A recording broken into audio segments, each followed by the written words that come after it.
finished our very first setting the table for the future, and just want to get some feedback from all of you in terms of what you think were the highlights of that, and if there was any sort of aha moments at your table. So anybody that wants to start, I appreciate it. Well, I think the mix of residents and the input we got was great, because we had residents who'd lived here a long time in Hutto, and we had residents who were new to Hutto. And so we got really good input from all of them as they went through all of our tables.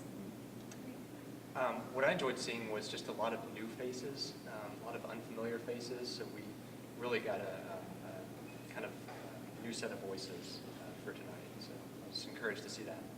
I think one of the challenges with having these new people in attendance is there was a lot more education that needed to occur at each of the tables. So I had to spend a lot more time, I think, than anticipated explaining things, but now we also sent citizens away that had more information than they had when they came.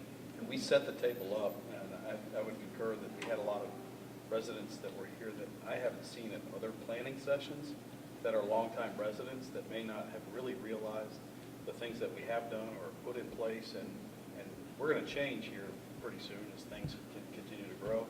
And those folks have been here and they've seen change, and now they're actually getting engaged, and I thought that was great to see. You know, for my table on social equity, I think one of the things that was interesting was residents didn't realize how much it cost us to deliver services and how much their property taxes brought in. So it was a real aha for them to realize that it does take a commercial residential mix to make things happen in the community. One of the big things we got at the environmental table was a lot of consistency. We asked about where beautification and landscaping should occur throughout the city, and a lot of the people gravitated to the same location. So it seems that there's some consistency in the answers throughout the community. Yeah, we felt that at the community development table also. A lot of people were talking about pedestrian connectivity throughout the city because, Hutto is a pretty compact place. It's easy to walk the distance, but sometimes there's safety issues or speed concerns with walking. So that was a consistent message that we got from residents that that was something that they'd like to see improved. One of the things, excuse me, one of the things, I can't do this. What about you guys? What about your ahas? Our ahas were folks realizing that how much connectivity we already have in town and how people can get around Hutto, where the parks are. A couple of ahas, one of them was a local resident really proud of his own HOA park, but really wanting to protect it as well and keep his non-neighborhood residents out. And how do you do that and do that nicely? But also understand that the open space is there for everybody to use, but use it nicely and wisely. Don't be ugly when you borrow somebody else's space, because we need the open space for everybody to enjoy and get outdoors, and because that encourages a much better, much more healthy community.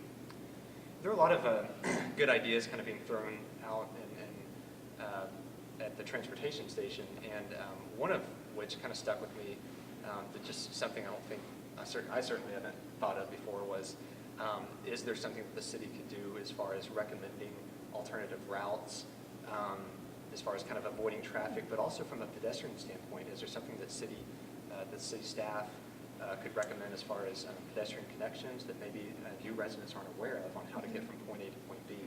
So I thought that was a really neat idea that I never really thought of us putting on there. Yeah, we had some comments like that at the community development station as well.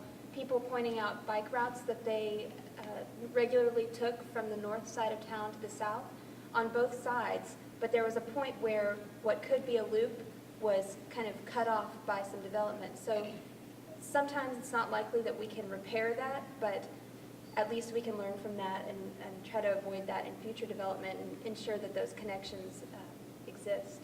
We had crossover from ours to that as well. When we had folks that hadn't been to your table yet, we could talk to that, and then we could tell those that had gotten some of the information from there and brought it into our table. Connectivity is a big issue.